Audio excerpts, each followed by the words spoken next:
Hello there, digital world. Welcome back to another episode of Spliced In Later. 2 episodes in a week, in a row, because it is time for another movie review. Yes, you may be fresh off watching Fast and Furious 9, or you may have just listened to the review, or you may not have seen it. But this movie that I'm about to review to you now is certainly not on the same scale in terms of spectacle and box office and all of that stuff. But also ironically so, because it is a Pixar film, and it is one of those films that you would expect it.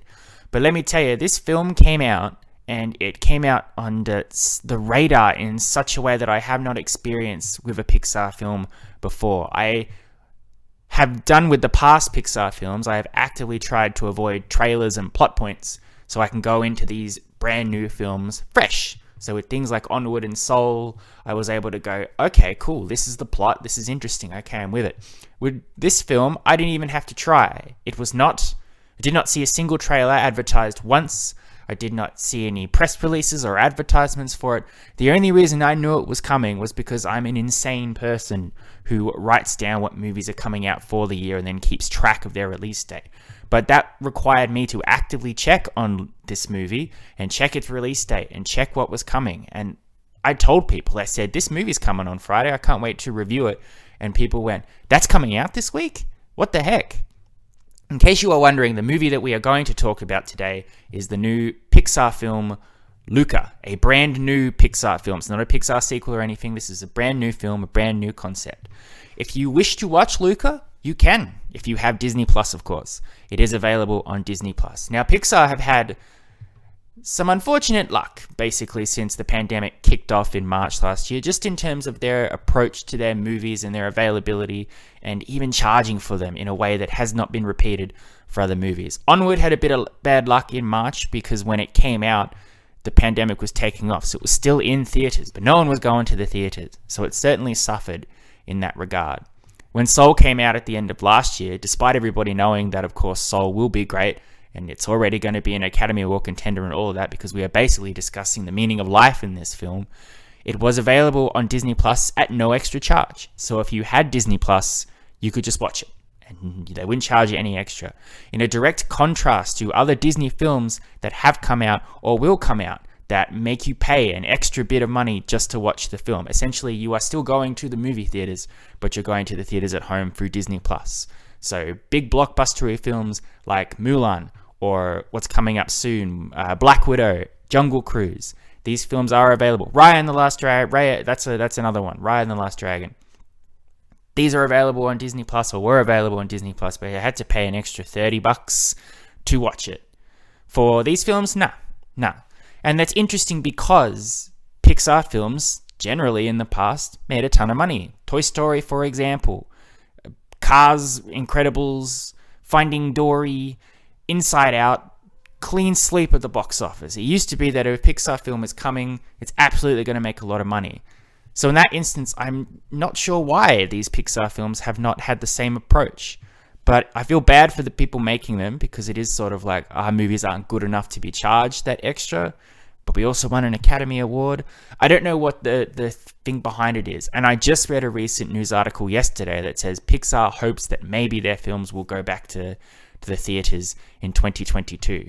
So is that the ultimate goal here? They're not going to bother with Pixar in the theaters. It's always going to be a Disney Plus thing. Maybe it's going to be a way to get people to subscribe to Disney Plus. I don't think you need too much incentive, I think, with Disney being the corporate empire that it is. But it is interesting. However, another factor that probably comes into play here is also the lack of advertising, because even though Soul was released on Disney Plus with no extra charge, Soul was advertised a lot. This film, not. And with something like that, you have to wonder, do they not expect it to be good? Or do they not expect it to do well? Do they not expect it to be received in the same light, in the same enthusiasm as other Pixar films have been? It's certainly, there are films out there I've noticed in the past which definitely fly under the radar because there's not a lot of support behind them, because they know it's not going to be particularly successful, especially films that are released in January, the time when people seem to dump trashy, not great films. Every now and then you'll get a gem, a diamond in the rough, but not normally. So, is the lack of advertising and the sneaking it onto Disney Plus with no real fanfare a sign that Luca itself is just a substandard movie, or at least not up to Pixar standard? Well, that's what I'm about to tell you today. So here's my review of Luca. Now, I'm sure most of you are not even aware of what Luca is, so I'll give you a brief idea of the plot, which is basically that Luca is about a boy called Luca, but there is something unique about Luca. He is a sea monster. So he lives underwater in this community of sea monsters who hide from the humans, specifically humans in an Italian seaside village. The humans there definitely do not like sea monsters. They have seen them and they want to kill them if they get a chance. So basically everybody below goes, nah, don't go up there. Luca is very aimless. He is sort of a shepherd's boy, but shepherd boy for fish underwater. And then one day he is accidentally lured above water by another sea monster called Alberto. And when he goes up there, he discovers that when he is not wet, he transforms into a human, or at least he looks human. Initially reluctant at first, he forms a very, very close bond with this Alberto, who is a much more freewheeling, spirited, exciting young man who wants to go out into the world and go on adventures. And the two of them eventually decide that that's what they're going to do. But in order to do that, they want to acquire a Vespa, I guess it's a motorbike. People would know what a Vespa is, and if you don't, just Google it. To get a Vespa, they enter a competition in the Italian city, village, whatever, which introduces them to a young human girl called Giulietta, and then they have to compete in some competitions. They have to avoid being seen because a drop of water that falls on them exposes their scales immediately. They have to avoid Luca's parents, who have come after him because they want him to come back underwater. And they have to learn to still be friends even as they start to split, because the main heart of this film is this relationship that is established between Luca and Alberto. While they're up there, Luca starts to appreciate the world more specifically in certain ways, where Alberto wants to do it, but he doesn't really want to connect with the human world. He wants to just stick with him and Luca. So that's, of course, going to set friction. They come across the same sort of wacky characters you would get in a Pixar film, some particularly villainous antagonists, some wacky sidekicks, a cat that is probably one of the funniest mustached cats I've ever seen in a Pixar film or in any film at all. And basically that's it. I don't want to say too much more about the plot, because the story of Luca and Alberto and what they get up to in this film, what their eventual end result is, where they go, that's more fun to experience watching the film. As I said, with Pixar films, it's really great if you can just go into the film and just enjoy it for the first time without any idea of what's going on. And I think you have a good chance with this film because there's very little advertising about it. Basically, my overall opinion of the film is that I enjoyed it.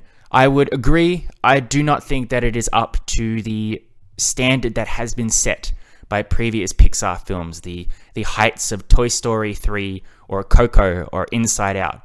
But I also do not think that comparing that makes it a bad film or an unsuccessful film. Luca is a solid animated film. It doesn't really do anything that hasn't been done before in terms of story and character arcs, but it is still a very heartwarming, fun tale. It's definitely good for all ages, and the animation and imagery and everything like that is at least up to the standard of Pixar, which we'll get into.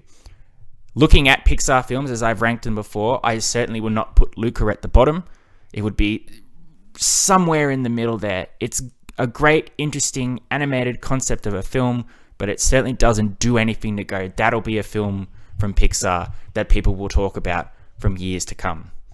What I liked about the film, first and foremost, as always, as I just said with Pixar, is the animation. It is absolutely spectacular. With this film, it has a unique animation style, which I was watching it and I likened it a lot to Aardman style. If you're unfamiliar with Aardman style, it is the stop motion animation that gave us Chicken Run and Wallace and Gromit and Flushed Away and all those other films. The humans and the sea monsters, they have this wackiness to their design, which is definitely unique to other humans that have been drawn in previous or animated in previous Pixar films. I don't know if that's by design. I don't know if it's supposed to reflect Italian imagery and painting. I think it might. I've been looking into it, and I feel like when you watch it and when it's described to me, the animation does look very much like a painting, especially the cities and the ocean and the sky, but also the people, an Italian painting of sorts. That being said, everything they get up to, going underwater, going on their Vespa races, jumping around, transforming from sea monster to human. Looks incredible. There are even some establishing shots, which I've said before, which is just the water or the sky or whatever. And honest to God, it looks like it could just have been a shot from the real world. So its animation has come tremendously. And I think that is where the movie both shines and falters, is that this movie probably focuses more on spectacle than story. The story itself is nothing too special, but the animation, the uniqueness of it, the way they go to make it startling and stand out, and a homage to Italian imagery and all of that looks fantastic, and I really appreciated that. Also, the Luca kid and his friendship with Alberto, their relationship is absolutely the heart of the story, and it comes off very well. Luca is a very likable protagonist. He's a bit of a wimp, which makes him very relatable for me, whereas Alberto is very outgoing and wild. So the comparison between the two of them is great. But they form this very solid bond early on, which very much is what the plot for the rest of the film hinges on. It's them against the world, essentially. Them against the sea monsters that don't want them above ground. Them against the humans who, if they discovered where there were sea monsters, would horribly, violently murder them. They have some wonderful adventures together before they even start on their plan to get a Vespa, which is great. Alberto, I like more of the two. I thought there was more to his arc. We didn't get a lot. There's a backstory to Alberto which is hinted at, but never really elaborated on. You get your exposition dump towards the back half of the film, which you've heard many times before for characters in Pixar films or other films entirely, which doesn't make Alberto's story any particularly unique than anything else. But again, it is more intriguing than Luca's just the fish out of water, the person who doesn't belong in his own community, wants to find his own place in the world. We've seen it a million times before. Doesn't make Luca a bad protagonist by any means, but it doesn't make him particularly memorable. I was looking more to learning more about Alberto than Luca. I wanted to know where Alberto ended up at the end of the movie, less so than Luca. They do have some wacky side characters, which are all great. Luca's sea monster parents are very, very overprotecting and also wacky. The mother is the more serious of the two. The dad, of course, is a bit of a dimwit, and he has a really cool grandma as well, who's obviously the cool grandma, the one who supports his decisions to go above water or all that. And she's got some great one-liners in here too. The girl that Luca and Alberto meet, Giulietta, she's very, very, very cool. I think her personality, she's very outgoing as well. She says that she doesn't fit in with her culture as well, or for a friend, she doesn't really have any friends because she's very, very loud and very extravagant and all of that, which apparently doesn't play off well with people around her at all. She gels really well with the Luca and Alberto. There's some forced antagonism between her and Alberto, or at least Alberto to her, because he's obviously jealous of this new character that comes in and takes Luca's attention. But when they're not trying to force that on, I liked when the three of them were just hanging out together and coming up with plans to get the Vespa and compete in a competition and go fishing and all of that stuff. Her character design as well is probably the best of the animation in terms of her look and her hair and her character movements, and all of that was great to watch. Everyone else around her, the antagonists of the film, Giulietta's father, as I said, the mustached cat, they all serve their purpose in a very specific way. You know when you're introduced to them what role that character will play in the movie, which doesn't necessarily make it bad, but it makes it predictable. I would like a wacky, extravagant character who does something different or goes a completely different way. So that brings me to the stuff that pulls the movie down for me, unfortunately, is just the very formulaic story. We've seen it all 100 times before in 100 different movies, and as such, it doesn't make Luca stand out. And I feel like maybe people knew that when they released this film, because they certainly didn't go out of their way to go, come and see Luca, the film people will be talking about for years to come. It's it's a little boring in some places, not overly so, but for a Pixar film, you do have to be prepared for the fact that people will expect a certain, either a deeper meaning to the story, because as we've got from Coco and Inside Out and Soul now, there's some Pixar films that have a really heavy topic which they attempt to unpack in certain films, or you have some really emotional character stuff in terms of character evolution in films, such as Toy Story or Monsters, Inc. With Luca, it's very, here's a story, here's some characters to do the story, do it. Entertaining, enjoyable, you'll have some heartwarming moments, you'll watch it, you'll laugh at the funny moments, you will appreciate seeing it and all that, but you won't go, this is the greatest movie I've ever seen. You'll say, I've seen this movie before, still good, but it ain't a masterpiece of Pixar or anything like that.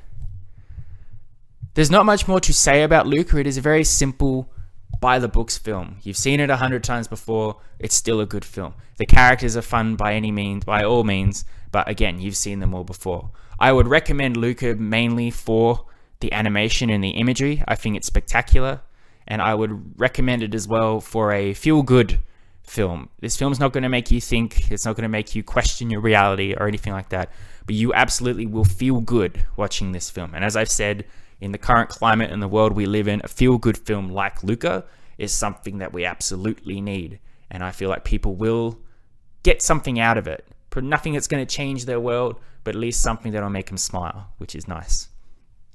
There we are. That's my overall opinion of Luca. It was fun. It was a nice 95 minutes. I enjoyed watching it.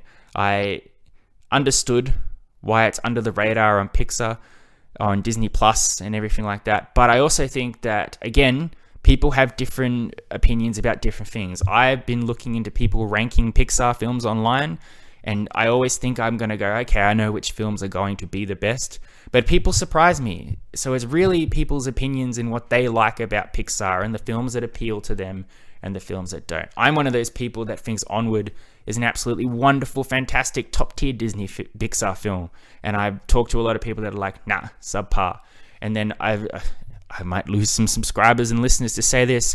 I ain't a fan of WALL-E.